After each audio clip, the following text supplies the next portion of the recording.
You're listening to Precinct 444, a podcast network from the National Law Enforcement Museum. Today we're bringing you an episode from Icons, where we introduce listeners to the incredible people working within law enforcement who have had a profound impact on the community. So, ladies and gentlemen, thank you for tuning in to another episode under the National Law Enforcement Officers Memorial and Museum banner. We have a series of podcasts, and most recently we've been thinking about and here talking about connecting with our corporate partners, those organizations and companies which have supported us. I suspect that many in our audience are already aware, but the Memorial Fund created in 1984, which started with first the National Law Enforcement Officers Memorial and then subsequently the museum, which opened in 2018, has existed since its inception entirely on donations. Donations largely from those in and affiliated with law enforcement, but also from a variety of corporate partners. And so again, those organizations and companies which have supported law enforcement generally, and perhaps the Memorial Fund and Museum specifically, to help support our ongoing efforts to honor the fallen, tell the story of American law enforcement, and make it safer for those who are still doing the job today.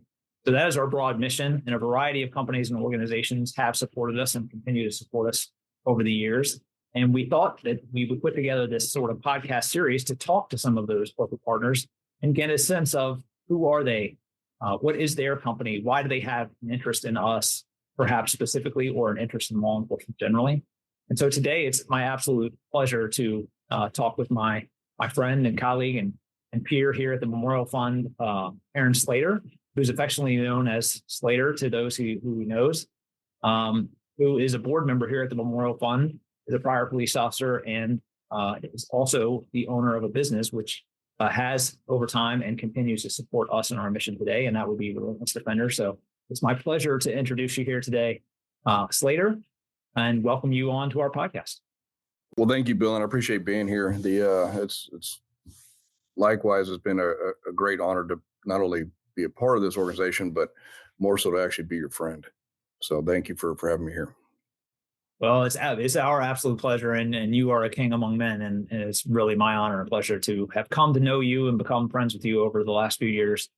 Well, why don't we start a little bit? Why don't you tell the audience, who is Aaron Slater? What is your sort of backstory? I like to use the phrase your sort of superhero origin story, because I think everyone who has been and is in law enforcement is something of a superhero. What is the story of Aaron Slater, and what brought you here to, up through to today? So it's kind of an interesting story, and it's not one that's very clean, if I could explain it to you in that manner. Kind of moved from town to town, city to city. I was born in Montana. I don't know how I ended up in Texas, but I was born in Montana, moved to Denver, Colorado, then Connecticut, and then Madrid, Spain. And then my parents divorced in Spain. And my mom brought herself and her 4 boys down to Houston, Texas, and since then I've lived here in Houston. I will tell you that growing up in a single mother household with 4 boys, all I can say is I respect and also feel sorry for my mother, because we weren't the easiest 4 boys to grow up and try to raise.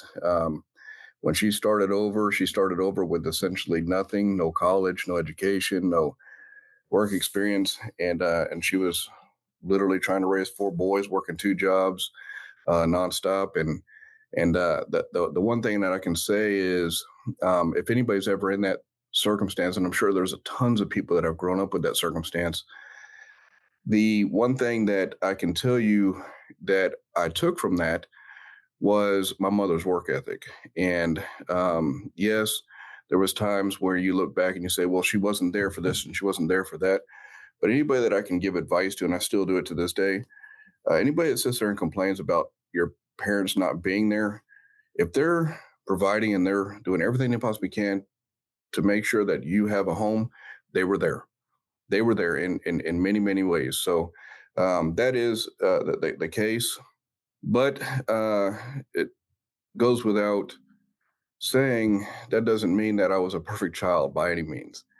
I did get in trouble when I was younger, to the point where I got in trouble with the law. And my older brother had gotten in trouble as well. And that does come with the idea of absenteeism being a parent because of the work that she was always doing, trying to provide. So there was some supervision issues, and that happens a lot of times in single family households. So, anyways, when I was 16, I got in trouble with the law, and it was one of those deals where I ended up moving out when I was 16, and I've lived on my own since I was 16, essentially. And when I moved out, it was one of those deals when you're a child or a teenager, you think you're the smartest person in the entire world. You think that you know better than anybody else. And I can tell you that also in that time, I was kind of a free will, kind of a feral cat aspect. And there was one day after I had moved out that there was a knock on the door of where I was living at. And I was living with a friend and his parents.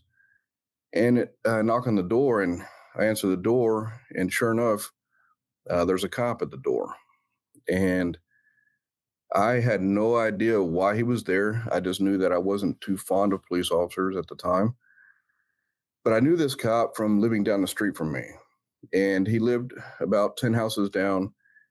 And he literally just stopped and asked me to come outside. And I go outside, arms crossed, kind of just this cocky 16-year-old. And all he said is, I know you're not living at your house, but if you need anything, call me. And I stopped for a second and I didn't understand it. And he turned to start walking away. And he turned and says, "Do you know my name?" And I just remembered his last name. I couldn't pronounce it right. But his first name was Hal and his last name was Clarida. And I said, "Officer Claire," he goes, "No, it's just Hal, just Hal." And he goes, "But call the police department and ask for me if you need anything." Back then we didn't have cell phones. This is in 1994. And so I said, "Okay." Well, life goes on. And I ended up dropping out of high school. And I ended up having a baby at a young age. 18 is when my girlfriend got pregnant at the time. And life was just shoulder, weight, everything is piling on. And I remember one day I didn't know what to do. And it was one of those deals where we've all been through it. You just, the whole world's against you and you didn't know, how you're going to fix the world, how you're going to make your life better and those types of things. And it got to the point where I have a girlfriend at home with a new baby, making very little money, just trying to struggle to make ends meet and try to live life. And I just needed somebody to talk to. And so I was driving. I said, "You know what? Why not?" So I drove down to where my mom lives, and I was thinking maybe she'd be outside checking the mail, but she wasn't. And I had too much pride to go knock on the door and say, "Hey, I just need to talk to somebody." And I kept on driving down the road, and there to the left was Hal, standing outside, cooking on the grill in his front porch, driveway area. And I see him look over at me, and I just had this look like, "Oh, let me just keep driving," and not notice that I noticed him. And I drive around the block, and I keep driving down, and I just stopped for a second. And I said, "You know what? I have nobody else. Nobody else." So I pull in, I turn back around, I come back, and there he is, kind of standing there, and he waves for me to come up. So I park in front of his house. I get out, and I start walking up, and I sit down, and I'm just kind of sitting there, and he sits down, and he asks, "How you like your hamburgers?" I said, "Cooked."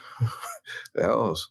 So he makes hamburgers, and he sits down. He gives me a hamburger, and we just start talking. And more so, he started talking, and he probably talked for about a good 2 hours, 2.5 hours. And I just sat there and listened to him. And I honestly, I didn't say much. I just maybe have said 2 or 3 sentences. And then I just heard him talk about law enforcement and all the different things that he does in law enforcement. And it wasn't in the aspect of what you and I know, Bill, is to be war stories, because it wasn't war stories. It was more about, what he was doing for the community and how he was changing the world and his world and what impact he was making and those types of things. And for whatever reason, um, the stories didn't intrigue me. It was more about how it made him feel intrigued me, almost like it was just this passion that he was, you know, that was fulfilling him to do these things for other people. And it just, honestly, it was very, very, very uplifting for me at that time. About 2.5 hours go by, 2.5 hours go by, and I leave, and I kind of left with a sense of a new friend, if you say, but more so, it didn't feel like a friend. It was more like a mentorship and a fatherhood aspect that he was providing. So life goes on, and continue to work and continue to do the things. Struggle didn't get any different. Um, and I would go visit him now about every 3 months, 4 months, and kind of the same type of conversation. I would open up a little bit more, and I'd start talking about some of the things. He would mentor. He'd kind of feedback, and and then one day he just asked me. He goes, "What do you want to do with your life?" And I was probably about 20 years old, and for the first time ever, when somebody asked me that, I had no idea, because I had never been asked, "What am I going to do with my life?" I was living day for day. I was just trying to make it to the end of the day and start the next day and those types of things. And I said, I don't know. I don't know. He said, "Why don't you become a cop?" And I said, "How? I can't become a cop. I got in trouble already." And he goes, "That's when you were a juvenile. That doesn't matter." And I said, "Okay." He goes, "I'm serious. Why don't you become a cop?" And I sat there and I thought about it. And while I was thinking about it, he just kind of paused me and goes, "It seems like you're interested in it, because you talk to me all the time about it, and you ask questions." I said, "How? You don't get it. I don't think what you're saying is interesting. I like the way it makes you feel. I like the way it makes you, the energy it provides you, and those types of things. And it just seems like, you love it." And he goes, "I do. And don't you ever think that you could get the same understanding of things?" And I said, "Okay, I can see that." He says, "Well, why don't you do it?" And I said, "Well, what do I need to do?" And I started asking, how do I do it? And what do I need to do to make that happen? And he said, he explained to me, he said, "Here in Texas, for all the viewers in Texas, we go to the academy first. And then once you go to the academy, then you start applying for police jobs. And then when you get hired by the agency, then they put you through maybe their own lateral or their FTO program, of course." So he explained it to me, and I got extremely excited about it now. And so I said, "Okay." He goes, "I can take you down to the academy and sign you up," and we had to pay for it. So I said, "Okay." So next day, he literally helped me, went down with me to the academy, and um, I get all the paperwork, and I get essentially the quote to go to the academy, and it was like $2,600 back in 1996. Okay, and $2,600, it could have been $2.6 million. I didn't have a penny to my name, and Yep. so it was just one of those things that was just extremely out of reach for me. So from there, I said, "Okay, this is going to be tough. I need to figure this out." So I end up calling my father to see if he would pay for it, and the conversation was very short. My father, uh, God bless him, he's still my father, and I love him to death. But he's a very educated man. He master's degree in geology, worked at Exxon in the corporate aspect of things, which was while traveling the entire time.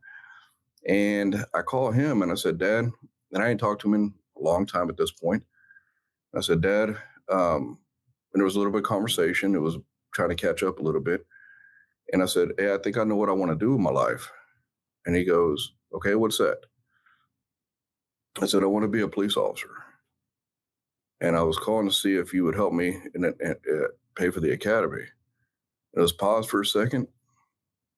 And he says, why would you want to be a minimum wage trash man for the U.S. government? And for me, I got extremely upset about it. I got angry about it. I got immediately enraged about it. And it wasn't because he called cops minimum wage trash man for the U.S. government. It was more so that he called the only father mentor that I had entrusted in and made relationship with. And I took that very personal for that understanding of things. So I just said the universal F you and hung up the phone. And I literally sat there and just was kind of crushed because it was one of those deals where everything that I was looking forward to, all these ideas, just stopped and ceased. And I just kind of looked at the world and I said, well, that's over with. And I just kind of went back to the grind and I avoided Hal. And for about 2 weeks, and I was driving one day, and sure enough, I see Hal, and we're passing each other, and he decides, well, I'm going to pull him over and and find out what's going on. So sure enough, he flips and lights me up and walks up to the car and says, hey, I thought we had a deal. I said, it's not going to happen. He goes, well, why not? And I said, well, the kind of explained a little bit. And he goes, hey, come to the house tonight. I want to talk to you. I said, okay. So sure enough, he goes, I get off at 6. So I end up going over there at 6. And sure enough, he's sitting there. But this time he doesn't have a grill out. He just has 2 chairs in the front yard. And I walk up and he says, sit down. And he starts talking to me in a way that honestly, I've never seen him talk. It was very stern. It was very, very direct. And he goes, do you want this? I said, I do. And he goes, well, tell me what happened. And so I kind of explained to him, and I couldn't hold myself, and I would started crying, and I never cried in front of a man at that point, so I was embarrassed. I had my head down, and I couldn't get through the entire conversation without the emotion flowing.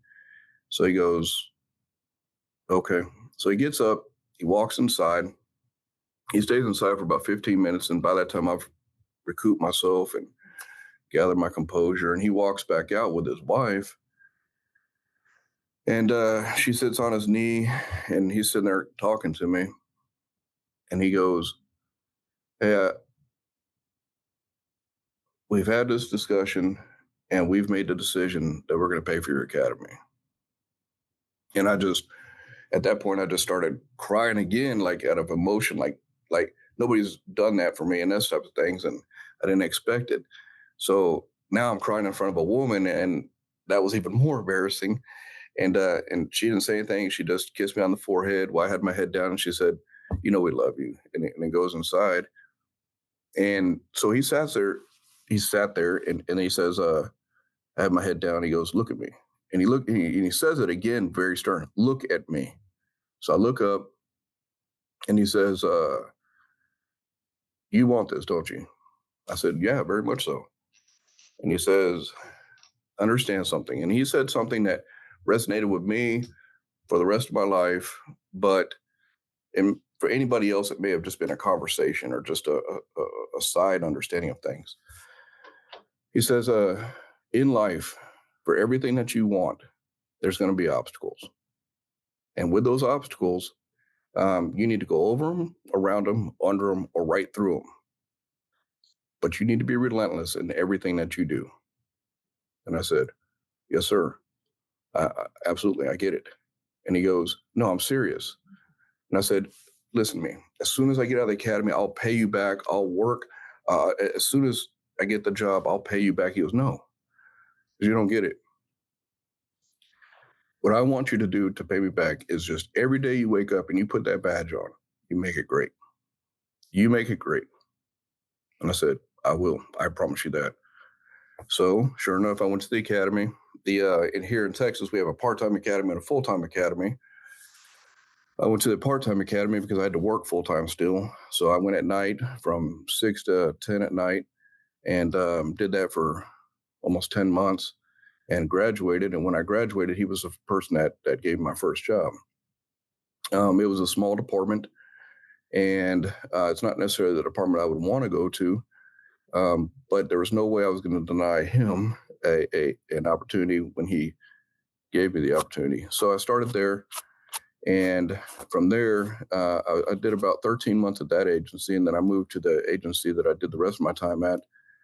And while I was over there at that agency, I got a phone call about 7:15 in the morning, about 2 years into the job. I'd only been with Rosenberg, the agency I ended up going to, I think for probably about a year and a half. And it was the dispatch from the agency I'd started with where he worked. And she calls and says, "Hey, you need to get to the hospital." I said, "What happened?" She goes, "Well, Hal was was on a traffic stop and ultimately got hit by a car and was pinned under a car, and they lifelined him." And so sure enough, I head to the hospital, get downtown at the medical center here in Houston. And I witnessed something that I thought was just amazing. When I walked into the hospital, wall to wall seemed like hundreds of cops. And they're all wearing different uniforms, different patches, different badges, from different departments. And immediately I looked in there and I felt a true sense of family, of the idea that they don't even know this man, but he was a brother. And so what was weird is I had this overwhelming sense of like this kind of a pride that I was a part of this. And for whatever reason, Hal wasn't even the focus at that. It was almost a selfish feeling, but Hal wasn't the focus at the moment. It was almost like this, wait a minute, I'm a part of this.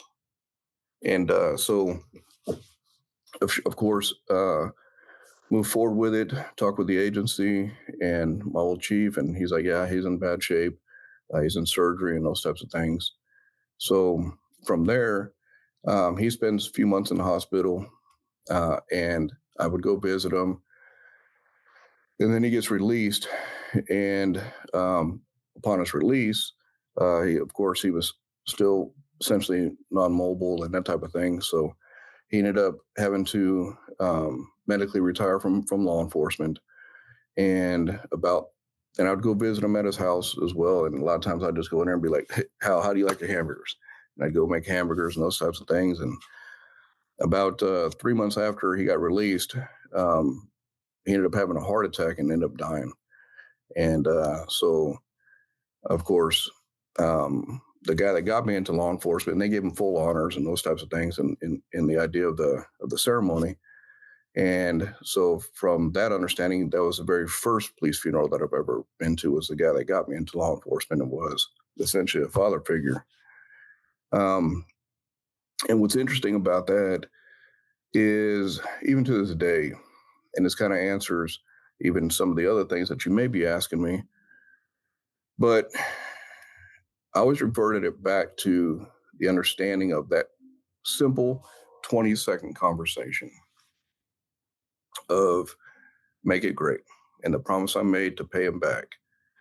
So with that understanding, in many ways, I wish I would have just paid him the $2,600 back, because now I'm kind of in this indebtedness to make sure that I live up to that honor. So from there, every single day I went to work, I took what my mom showed me as far as work ethic goes, and, just putting your all into it every single day. If you're going to be there for 8 hours a day, you spend every second of that day making it great and beyond. So ultimately, that's kind of how I got into law enforcement. And of course, I had a great career in law enforcement. I was able to do just about everything that I would want to do as a police officer, from undercover to training, FTO to CID. I was a sergeant. I was lieutenant. I commanded every division in my department. My department wasn't a big department. It was about an 85-man department. I literally had an awesome career. Wow. Well, that is one hell of an origin story. It reminds me, there's certainly shades of gray there of the Bill Swank and Anthony Johnson story, which in some ways mirrors yours in terms of an existing police officer planting the seed, and as Anthony describes it, watering it time and time again. And I'll tell you about Anthony. That's the reason why Anthony and I clicked so well together. The first time I met Anthony was in Washington D.C. at Police Week. And I will tell you that he asked me the same question. I started going through this, and it was almost like a mirror of understanding. And I will tell you, there's so many awesome cops in this world that I've been able to meet that have very similar stories. And people underestimate the idea and the power that police officers have, and influence that they have over other people, and they may not even realize it. In fact, I teach all over the nation. I teach community policing all over the nation. I teach leadership all over the nation. And one of the things that I tell them is guys, if you got into this business to change the world's way too big to change. What you need to understand is the world that you can change is the world that we live, the world that we influence. Those types of things are so meaningful that we don't even know the impact that we're doing within our world. And if we understand that we can change the world, if we start looking at where our world is, then each and every person that wears a badge can absolutely and ultimately change the world. And I'm living proof of that. If he would have never stepped to knock on that door to initiate a conversation, I honestly, God, have no idea where I'd be at today. Was he the officer that you had some contact with when you referenced getting into trouble when you were 16? Was that the same officer, or he was completely different? He was with the same agency, but not the same officer. But, how did he know that you were in this house, or what was his what planted the seed with him that I need to go check on this? I need to go make contact with this guy. So growing up, of course, he lived down the road from us, and we didn't really know him, but he was the type of person that would stop and, say, of course, growing up is a little bit different growing up today than it is back then. We would play street football all day and play street baseball all day. And when cars would come by, we'd yell out car, we'd move to the side and be like, okay, hurry up so we can get back to playing our game. And so when he would come by, whether it be in a patrol car or in his POV, now he'd just kind of stop and be like, either wave to us or even get out and tell us to throw a ball or whatever the case is. And it would be small little interactions, but not anything that he would spend much more time than that.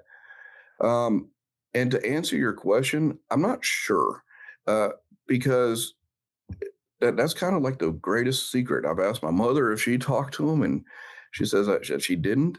And I don't know if he talked to one of my brothers or whatever the case was, but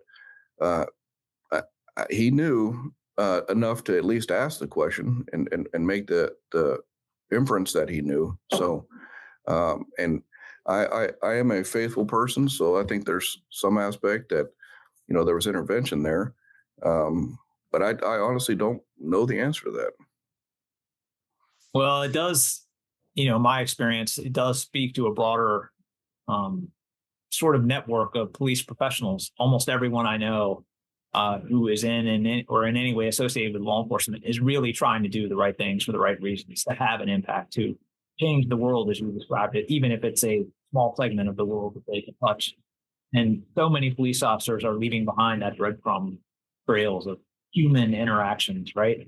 It's these exact kind of stories that almost never get told in, say, mainstream media, but have such an outsized impact on individuals like you and obviously serve them. So I'm really happy that you were able to help tell that story, probably again here on our podcast. It's absolutely starting experience, and obviously one I hope that police officers all across the country continue to replicate, really have an impact. And hell, you and I both know we need police officers now more than ever. We need people to be interested in the career field. So, and I know you paid it forward many times over since then, and even if you had, I'm sure, even if you had paid Hal the $2,600, you still would have gone to work every single day. Such a intense drive. That's the other thing that I find so common across police professionals.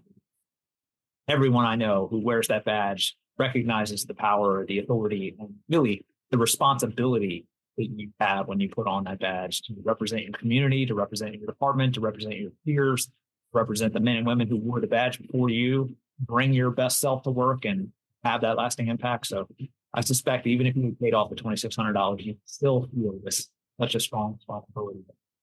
Pay it forward what Hal started. So, so you spent a number of years in law enforcement. What was it? How long did you serve? And then what was it that you retired or exited? What was that departure from law? So I started law enforcement. I got out of the academy in May of 98, and started at 21. And again, you already know the front story of it.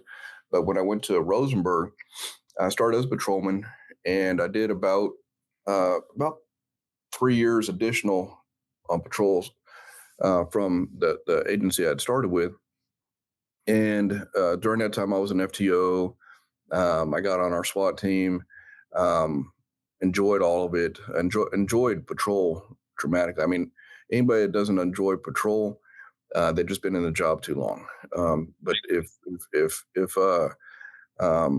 if you've started this job and you're over here like some of these guys, and I still teach at the police academy because I enjoyed teaching at the police academy, I try to explain to them, enjoy your time on patrol. A lot of times people try to rush it and, I want to be a sergeant. Don't. Enjoy your time on patrol. You have plenty of time. You've got plenty of years to do those things. So ultimately I started from there. I went to CID, and I was general case detective at the time. And then I moved to different divisions or units within CID, and I loved all of them. With the exception of, I hated working DV. I don't know why, because it was just a frustration. But I worked every aspect in CID, and I enjoyed my time in CID. And then from there, I went to from criminal investigations. I went to a HIDA task force, and I was an undercover detective for a task force office, which is HIDA, high intensity drug trafficking organizations, and those types of things. And I did about 3.5 years with HIDA. And then I got promoted to sergeant, and then I became a sergeant over the narcotics task force at my home agency as well. And so I did about 2 years as a sergeant as well. And from there, I ended up being promoted to lieutenant, and I took over as the patrol commander. In my department, a lieutenant is a command position. We didn't have captains. And so I took over as a patrol commander. And one of the things that I wanted to make sure is that I served the people under my command better than I could ever, essentially better than I'd ever seen anybody else serve their people.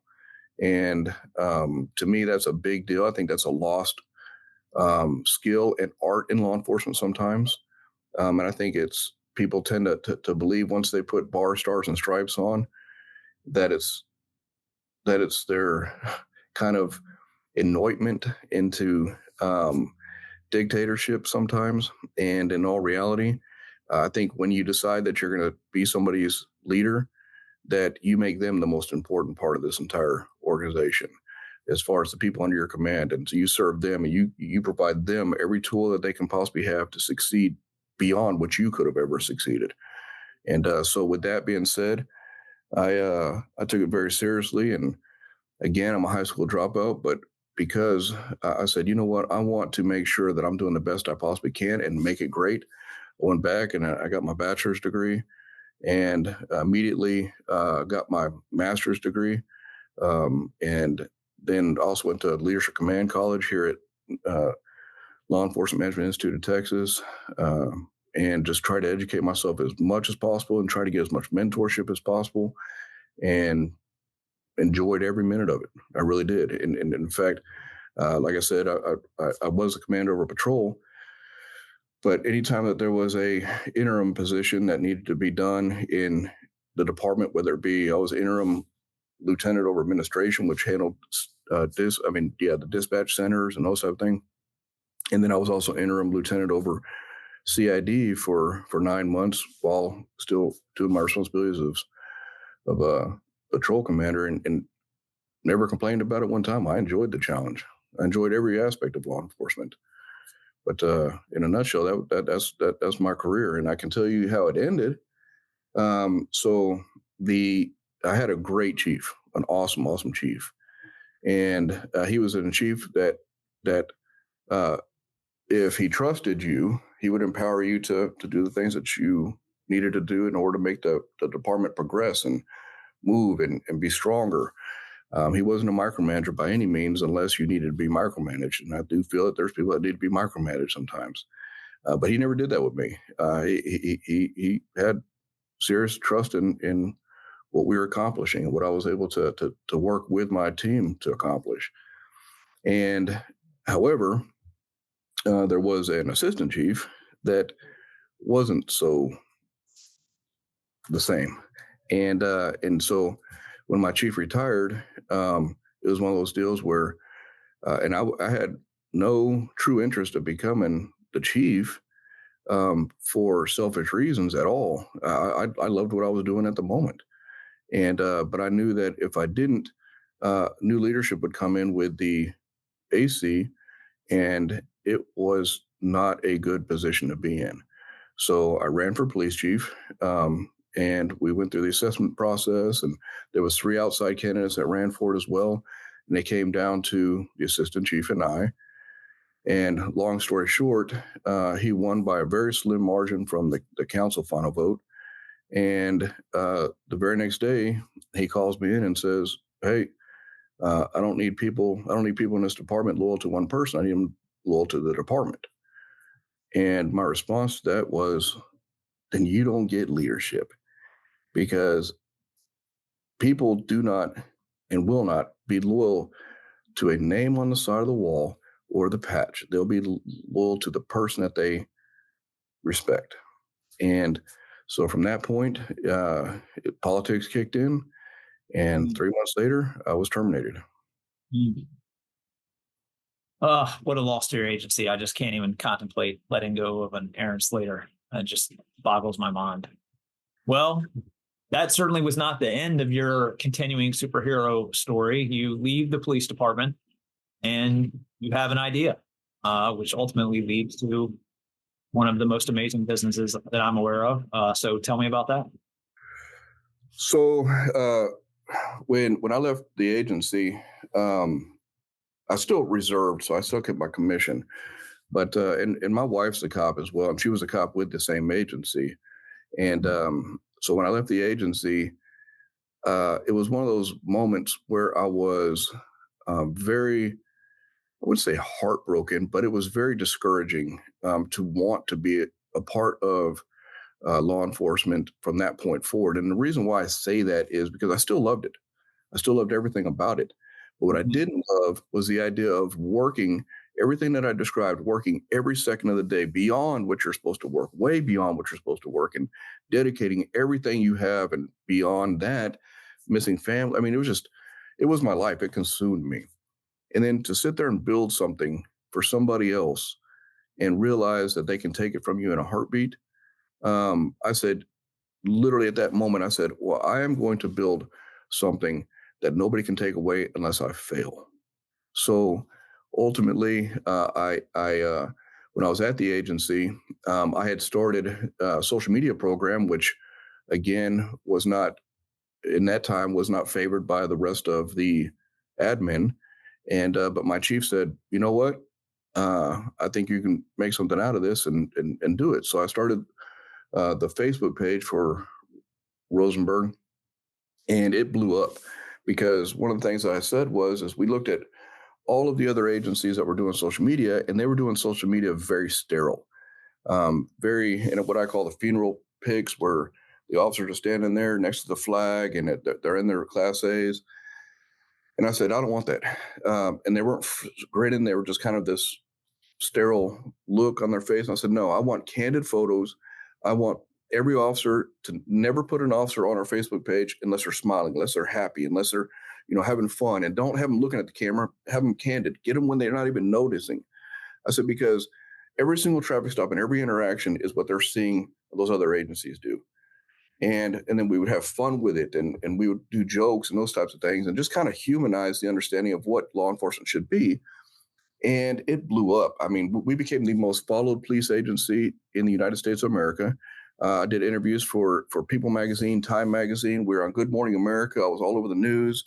We were being interviewed, and then what's interesting about that is the first 6 months I was getting calls from all these other agencies, and it would literally be saying, I can't believe you're doing this. This is, disgraceful to law enforcement, that type of thing. And I said, okay, first of all, where do you work at? And they would tell me, and I said, well, then you don't work here. I don't care. This is my world, and this is what we're doing. So if you don't like it, then keep doing what you're doing at your world. And so about 6 months later, after it started working and people started seeing it, those phone calls completely changed. And now they're asking, how do you do it?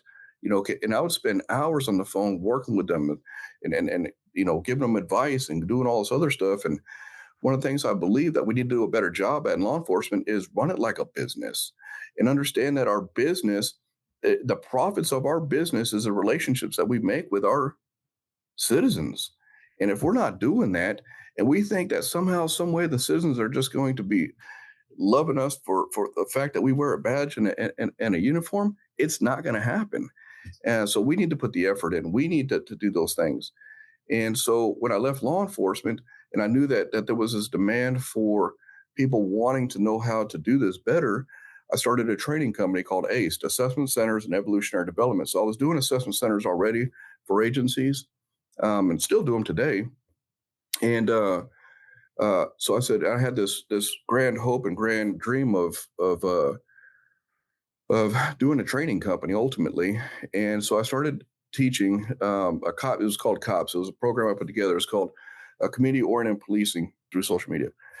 So ultimately I was doing some of that. Trying to get it kicked off and trying to get it going was a little bit difficult because anybody that's ever tried to start a business, I started with absolutely $0, no money, because I didn't have any. But I had the reputation, I had the social media following, those types of things that I was playing off of that I had created at Rosenberg. And I'd started all these different Facebook pages, about 27 different pages, whether it be a canine page, all these different niches within law enforcement, because I wanted to be a broker of instructors and be able to market to each one of those in the niches that they're in. And so I was putting on about one class every month and a half, and it would bring in about $6,000-$7,000 in each class. But I wasn't making any money because it would take money to market it, and it would take money to get that going. And Danny, my wife, and she went to another agency as well, and I had gotten 2 offers in 6 months. One was an assistant chief job and one was a chief job, and smaller agencies and those types of things. But I had turned them both down, and Danny, my wife, had known about it. And I'll tell you, on January 10th, a bill comes in. It was my tax bill for my property tax. And she comes in with it. She checked the mail and she comes in with it and she says, hey, did you know about this? And of course I did, because I know everything at the house. But I didn't tell her about it. And I said, yeah, and it was due at the end of the month. And we owed $6,566 on property tax. And I said, I know. And she goes, we have no money. In fact, we were using credit cards to pay groceries and stuff at this point. And she goes, why don't you just go back to law enforcement? That's what you were great at. That's what you loved, and those types of things. And I said, you got to understand something. I feel there's something bigger here. I feel that there's something more important here I'm supposed to be doing. But I also felt the pinch. I also felt the understanding that it's not working. And no matter how hard I'm trying, no matter how much I'm struggling, I'm not getting over the obstacle, as Hal would say. Okay, so I literally that night, of course, Danny and I are arguing, and it's impossible to argue about finances because there is no winner in that. It just keeps happening. Okay, I sat and I literally just prayed to God. I said, God, if I give up, if you want me to continue doing this training thing and trying to change the things that I can change in the world that I can influence, then I'll keep doing that. Okay. But if it's not, then send me down another path and show me where you want me to go back to law enforcement. I'll go back to law enforcement because I wasn't paying the bills. I have a family to take care of. And so sure enough, that next morning, I get up, we're still arguing in a sense that we're just not talking to each other. And so I go to my office, I put my headphones on, I'm listening to music, and I learned how to do graphic art because I wanted to build my own content without having to pay an artist and do my own marketing and those types of things. So I learned how to do graphic art all through YouTube University and watching other people how to show you how to do it. And I learned it that way. And I started designing this design. I had no idea why I was designing. I just wanted to get my head cleared. And so I designed this design, and it was the first design that I ever made. And it was a Spartan helmet with a blue line going through it and separated by the U.S. flag. And I said, that's pretty cool. And it took me about 5-6 hours to design this thing. And today I could do it in no time, but it was just one of those things where I was like, had no idea, just kind of flowed with it. And I said, I don't know what I could do with this. So what did I do? I there's nothing I could use for the training company on it, but I knew I had all these social media pages. So I put it up on a company called Teespring, which is like a fulfillment company for t-shirts. And I put it up on Teespring, and I shared it on all the different social media pages that I had. And my wife and I, we had a dinner to go to that night for a friend's birthday, and I put it up, and she's rushed me, and I'm like, okay, I'm almost done. So I put it all up and launch it. We go to the dinner. We spend about 2.5 hours at the dinner, and I come back, and I'm like, I wonder if I sold any t-shirts. So I come and check it, and sure enough, in that time period, I'd already sold over 200 t-shirts.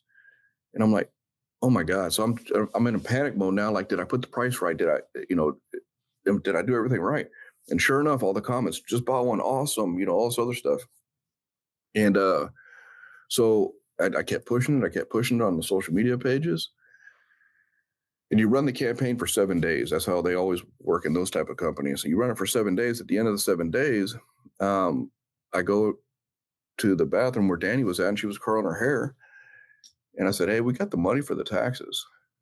And I just saw her like kind of freeze for a second. And she turns and looks at me in this really judgmental look on her face. And she goes, what are you doing?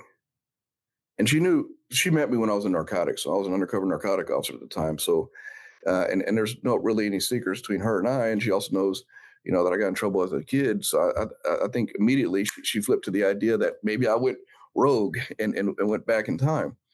And I said, no, let me show you. I'm selling t-shirts. And she was like, what? So I show her, I take her in there, and I'm showing her, look, I'm sold these t-shirts, and I explain everything. And then, and she was a detective at the time. And her first question was, is this a pyramid scheme? I'm like, no, this is legitimate. How are you a detective? You don't understand what this is. And so anyways, I had made $6,568 in 7 days, $2 more than I needed to. And to me, instantly, it was an understanding. It was an understanding that, look, I know you don't understand this. I know you don't understand why I'm sending you to do this. I know you don't understand this t-shirt world or their apparel world. But ultimately, I'm going to provide. And I'm even going to give you a little bit more than you need, but do something great with this. So I continued to do it. I continued to do it. And I did that for about 3 months. In 3 months' time, I was blessed, and I saved up almost $300,000. And I started the brand of ReLEntless Defender and just kind of launched with it and rented out a 1,600 square foot facility from my house. Then I went to a business park and rented that out, and I had no employees. And in fact, Danny was even asking me, why are you renting out a place? I said, because I want to leave the office or leave the house and go to somewhere and actually work and focus on this, because if I'm at the house, I can't focus. And I want to legitimize what I'm trying to do here. And again, everybody thought I was crazy, but I had a plan and I had a direction and I had a path.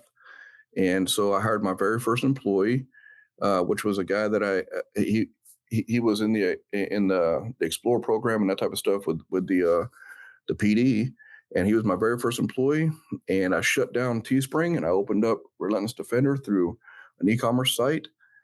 And I remember the day that him and I were just kind of watching the computer, like, when's the first shirt going to come in? And sure enough, it came in, and we high-fived and we got to work, and it started booming. And from there, I hired Danny. She quit law enforcement full-time and came over, and she came to work. And from that point, it just kind of grew and grew and grew. I still teach all over the nation my classes because ultimately I think that that's an important aspect. And in fact, I'm going to start doing that even more so now, which people are like, well, why? If anybody ever asks the question of why do you teach, they don't understand what teaching really is about. So I enjoy that. I enjoyed teaching at the academy. But long story short, that's kind of how everything got started with ReLEntless Defender. Wow. It's such an amazing story. And, it just speaks to your resilience and your drive to continue to find avenues to have an impact. And, just absolutely amazing. I had the really grateful opportunity to come down and see your shop and see your crew just a couple of months ago at one of your ReLEntless Defender galas. And there's something special in the air inside your shop, inside your team there. It's something even more than I might describe as a family. And hopefully I'm not stealing your word here, but I'm curious, what is the word you might use to describe sort of the culture of the organization, which you have built from the ground up and continue to operate today? In one word, it's hard to describe it in one word, because I've got an awesome team, extremely awesome team. I mean, just literally a dream team.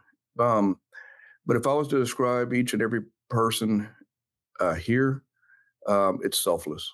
They come to work every single day, impressing their peers, being selfless with each other, and making sure that they're selfless with the customers. They're selfless with every aspect. And I will tell you that that's hard to find in business these days. Where everybody's chasing a dollar, everybody's trying to chase the next biggest thing and the next movement, and the relationships mean nothing. But these guys, they're some of the most selfless people that I could ever work with, and so I'm honestly proud to lead this organization with that type of mentality. Well, I'm incredibly envious of the culture you have created and continue to sort of foster there. I'm always looking to steal the best ideas from other leaders, as a my own right. And when I got down to Texas, I was really in tune with, what is this ReLEntless Defender organization? What is Slater doing perhaps differently than I might do? How is he connecting with his employees, who he probably sees as something more than employees? Like, really, they are an extension of it. And from the first interaction, I was honestly, completely blown away with the level of dedication of one of your employees. I mean, I know you've heard and have likely experienced the adage that in any organization, 80% of the people are doing 20% of the work, and 20% of the people are doing 80% of the work. Every single employee I met and talked with was so enthusiastic about ReLEntless Defender, about the organization, about the apparel, about the mission of the organization. All of them had smiles on their faces. There was no internal cancer eating away. There was no one complaining about, oh, I have to work long hours, or Slater's a bad boss. There was none of that. So whatever the secret sauce you and Danny have developed there at ReLEntless Defender, it shows through in every interaction with the team that built there. And it's absolutely clear to me, even from the briefest of interactions, that for them, your team, your family, that's not a job to them. That's something way more than a job. That is that is a continuation of some part of their life story, right? Much like you doing this department or having an impact. I think each of them really recognize that they are, but perhaps to some small degree, they also are having an impact. Not quite the same as perhaps wearing a badge and a gun and going out to the community, but they're part of an organization which is having an impact even beyond just selling apparel. And that leads me right into my next question. So you're a father, you're a husband, you're a retired police officer, you have started this business. You've got 15 plates all spinning in the air, which are all trying to keep afloat, building this team, managing the team, thinking of new designs, and how can you grow your own business? And on top of that, you decide, hey, I'm going to take part of the revenues that I have otherwise been making, and I'm going to create a 501c3. I'm going to create a nonprofit and find another way to give back to the broader community and perhaps to the broader law enforcement. Tell me about that. What inspires you to take the next step to even add more to your plate? From the beginning, it was basically the foundation that even started this entire thing. From every story that I just got through telling you, as far as what obstacles I've been through and the things that cemented what my character is based on the environment and the challenges and the people that have influenced me, was to do it even broader. There's so much that I owe the community of law enforcement and the relationships that I've built and that the pain that I've seen other people go through. It was very clear to me when a challenge was answered in my selfish needs, and that was paying that one bill. And when it was answered to almost an exact amount, I don't think that there was a question of what I was supposed to be doing. I had no idea anything about the apparel business or T-shirt business. I was a cop that worked undercover. I didn't know anything about T-shirts, but I did know how to make relationships, and I did know what my passion was, and I did know what the selfless service meant. So with all that being said, yes, we grew and we became very successful, and we continue to be successful. But again, it's that selfless attitude that my entire team has that says, okay, what else can we do to give back? What else can we do to get involved? Even on a grander scheme of more than what we were already donating to other nonprofits. So we started the ReLEntless Defender Foundation. And with that, we do a ton of work. So what we do with our mission is we try to fill voids in areas that a lot of great nonprofits don't fill, as well as some others. And I'll give mention to, and I'll first give mention to Concerns Police Survivors. That's one of the charities that we work very heavily with, and not only the national chapter, but all of the local chapters. And I don't think there's anybody in the entire world that does a better job in the healing process than Concerns Police Survivors does for the survivors, the families, and those types of things. And that's a huge need and demand for the things that they set out for and to accomplish in their mission. And then, of course, the National Law Enforcement Memorial Fund. The National Law Enforcement Memorial Fund, there's nobody in the entire planet that honors police officers, memories and their sacrifices better than the National Law Enforcement Memorial Fund. Through the wall, through the museum, even through the other initiatives that National Law Enforcement Memorial Fund is involved with, there is no better organization. They can try, but I can tell you, they'll never get there. It's by nature of the understanding and the organization. And honestly, Bill, you've done a great job in the leadership that you provided for the National Law Enforcement Memorial Fund. You've done a lot of bragging on me, and it's time for me to brag on you for a second. As a CEO, you have a challenge. It's not easy raising money, raising funds when in an organization the size of National Law Enforcement Memorial Fund, and then the burden that National Law Enforcement Memorial Fund has to continue, especially if it's 100% off of donations. And it's a very difficult task. And it's even more difficult sometimes to do that with a team in Washington, D.C., because it's not easy to live in Washington, D.C., and it's not very easy to find good employees to work in Washington, D.C., because there's a cost of living aspect. There's challenges there, but you've done it, and I will tell you that same aspect that you bragged on me about, that you have done the exact same. There's not employees, and I talk to the employees all the time. Um, they love you, and I can tell you that one of the things that I've always said about leadership is uh, a manager is a person that gets feared. A leader is somebody that fears to disappoint. So ultimately, the people that work under the National Law Enforcement Moral Fund and the staffing, they fear to disappoint you. So that means you've done a great job in everything that you've done to mold, to praise, to love on them, and those types of things in order to get them to do the things that needs to be done in order for the National Law Enforcement Moral Fund to continue to thrive. Now, what I did with ReLEntless Defender Foundation is I knew that there was a void in some of the other things that some organizations weren't doing such a great job, or there was a need for more so. And so I said, well, what mission can we do that is kind of a needed mission that there's a demand for? And so part of it was I started a scholarship program, and mainly because of what I went through and the foundation that was established for me. In fact, the very first employee that I ever hired was the very first person that I ever paid it back. And I paid for his way to go through the police academy. And now he's a police officer, still a police officer to today. And in fact, he was my very first employee. And he's been a police officer now for 9 years. Every one of those 9 years that he left me a long time ago. He only worked for me for a year and then became a cop. And every single one of those 9 years, he has come with me to Police Week every single year. And yeah, I pay him nothing to do that. He volunteers to do that, and that kind of tells you what kind of relationship and the selflessness that I surround myself with. And I think the scholarship program is huge in order to provide law enforcement with otherwise police officers that would be a great police officer, but just in the same boat that I was in, and I just didn't think it was accessible.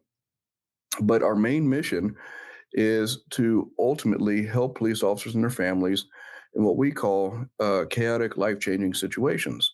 So we've helped police officers that either them or even a child of them has come down with cancer or terminal type diseases and those types of things. We help police officers even in the idea of a hurricane or a tornado, and they've lost everything. And so we'll come in and we'll help out, even whether it be paying their deductibles or whatever the case. We're not a big organization by any means. So we find those things that are the hurt points that people don't expect. And so it kind of opens up to be able to help with those types of things, because there is a need. There's a major need. I mean, there's organizations out there that do a great job in suicide prevention and PTSD and those types of things. That's not really us. And I can tell you who those people are, but there's an answer there. But we really, really do focus on that area that people really forget and don't really do a lot of focusing on. Since that time, we've also adopted the organization Humanizing the Badge, which was founded or co-founded by Mike Edwards. And so about 2 years ago, his organization contacted me, and we've been friends for a very long time. Since his inception, Humanizing the Badge started almost the same time that ReLEntless Defender started as a brand, just about 9 months afterwards. And they created the nonprofit of Humanizing the Badge, and it fit perfectly within our realm of what we were doing and what I believe in, and that's building bridges between law enforcement and the community. So we adopted Humanizing the Badge under our wing, and now still Humanizing the Badge, but rebranded under ReLEntless Defender Foundation as Project Humanize, and so we're working to revamp that and get that going again. And ultimately, the mission on that is to go around helping agencies to what I was doing in the past and kind of teach them and give them the skill sets and the knowledge and the power to do this, because you can have programs all day long in your police agencies. Programs do not have any retention, okay? Programs are just that, and most programs are done based on numbers. So they say, okay, well, let's meet our numbers in order to satisfy a program.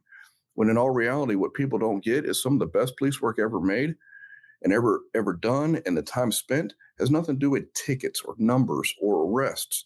They have to do with the time that you're spending that nobody notices, that nobody sees, the time that you stop the car, and instead of a kid kicking a can down the road in a low-income housing area, you replace that can with a ball and spend 5 minutes with that kid, and you give him another option. You give him something that his parents and the entire environment that he lives in has said that police officers are bad.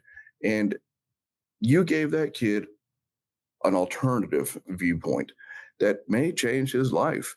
So the humanizing the badge aspect is trying to do that, just that, and instill something in police departments and police officers that is lasting beyond the class or the one event that you did for an agency. Because once that event is over, let's talk.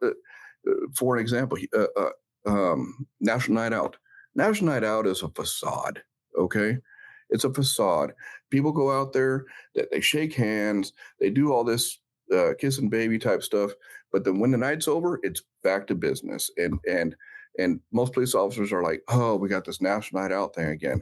Instead of embracing that understanding of things and saying, no, you know what? Every night is a National Night Out. Every night we need to understand that we're going out there every single day, and that we need to coddle the sheep, that we need to make relationships with the sheep. We need to make relationships with the innocents of our communities and make profits, meaning the relationships. Each person that build a relationship with it is a profit margin. And with that being said, I'm also a believer that when the wolf comes to feed, that we make it the most unattractive world that they could ever imagine. And they need to understand that this is not the place to feed. You know why?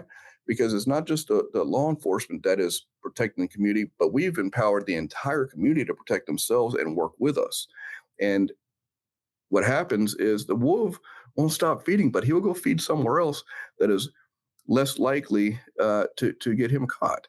So with all that being said, the foundation, the needs and the demand for it is very high. But like anything else, it's not easy. Running a nonprofit is way harder than running a business. I will tell you that, as you very well know. But I will also say this: it makes it a whole lot easier when your mission is proven, when your mission is working, and the people that stand behind it can see that. And we do, and you witnessed that coming down to Houston in September and watching and being a part of our gala and everything. And I know I felt it, but and I'll speak for what I see is the people that go to it. It's almost like immediately like this room of love, this room of passion and care and concern for each other, not just the mission, but each other. It's almost like you walk in and you feel like you're at a class reunion of people you've never met before. And it's literally like infectious. And so with all that, it makes it easy with all the things that you just described and all the different plates that I'm trying to juggle and that type of thing. But it makes it so much easier when the people that, again, are supportive and are involved, honestly, are energized about it as well. And it works. It works. Well, I submit to you that it works, and it might be perceived to be easy, at least by you, because of, in large part, because of you and Danny. You know, the energy you bring, the leadership you bring. You talked before about people being loyal to a leader. And my last question, I was going to talk a little bit about. So you have been and continue to be a longtime supporter of both the Memorial Fund and, of course, concerns of police survivors. But since you have been here as a sort of connected to us, Danny's father died in the line of duty. I wonder, first, would you like to say a few words about your father-in-law, the story? And second, how, if at all, did that change your relationship with or your perspective on being associated with the Memorial Fund and our mission? How did that change, if anything? And I'll start on Danny's father. Juan Delgado, her father did 43 years in law enforcement, which is, I'm 47 years old. I can only imagine doing 43 years of serving, wearing a badge and a uniform. So again, that tells you a lot about the selflessness that he brought to the table. He raised three awesome kids. All three followed in his footsteps. They all became police officers. All three of them are still police officers, including Danny. She just reserves now and works here full time. But his son, which is Danny's twin brother, and her sister are full-time law enforcement, and they've been in police officers since they were able to become police officer. But to describe her dad, and I was able to do the eulogy speech at his funeral, and in summary, I made the statement. I said that he was a legacy with a capital LE, and the meaning when you talk to people around him, and the impact that he made in the 43 years of law enforcement and the people that knew him, everybody has a piece of him somewhere in agencies all around. He trained them, he mentored them, he talked to them. And this is aside from raising three kids that became cops. So ultimately, he was and continues to be and will forever be a legacy in law enforcement because of what he's left in turn of what he did. And of course, he passed away early on during the COVID. He caught COVID about a month and a half after they did the lockdowns and those types of things. And one of the things that law enforcement didn't have the privilege of doing was staying home and trying to be safe. Every cop still had to go out there. This was before the idea of vaccines or protections or anything like that. It was just, you know what? This is part of what your responsibility is of being a police officer. And so he ended up being diagnosed with COVID, and then he went to the hospital, and he remained in the hospital, and it was something that was just the most heartbreaking thing I've seen, to watch his kids not be able to visit him, and they would sit outside, literally out. They'd have him in the hospital on the first floor, and they would allow them to sit outside in lawn chairs and just spend all day. And most of the time, he didn't even know they were there. And but they made sure they were there every single day. They took turns for an entire year. He went through literal hell for 1 year. And from the day that he was admitted into the hospital, 1 year later, he died on the day. And so ultimately, because of contracting COVID in the line of duty, he was honored with full honors, and of course, along with many other sacrifices that police officers did during that time, he was one of the COVID deaths that has been honored on the wall. And I'll extend that even further to a thank you to you, Bill, because you literally allowed Danny to call her own dad's name out, which was, I mean, to this day, she's like, that was a big deal for her. But I've been a part of National Law Enforcement Memorial Fund since almost the inception of my business. And I've always believed in the mission. I've always loved the mission. But I've always seen it from an outside looking in initially. And when I would donate, I would just entrust that the donation was being used for what it needed to be used for. And ultimately it was kind of just a relationship that was continued, but not really from a personal perspective. And then I had the honor of applying and get nominated to be on the board after several years of having that relationship. And I was selected to be on the board. And even then, yes, I saw the board from a personal perspective and the idea of helping manage the direction as a board director. But it just solidified why when Danny's dad passed. And same thing with cops, because cops, and that's the reason why I talk about those two, is because with National Law Enforcement Moral Fund, you guys, people underestimate the idea of honor and honoring. And when you take a wall and you take the idea of Police Week and what it means to so many families and so many people, and kind of the closure, you can have a funeral. In law enforcement, you can have, just like any other death, you can have a funeral. But I'm not sure that the closure actually comes until they see the name on the wall. And there's so much emotion that comes with that. But there's more so much honor that comes with that. And then when you take 30, 40,000 people in a sea of candles and they're waiting for their name or their loved one's name to be called.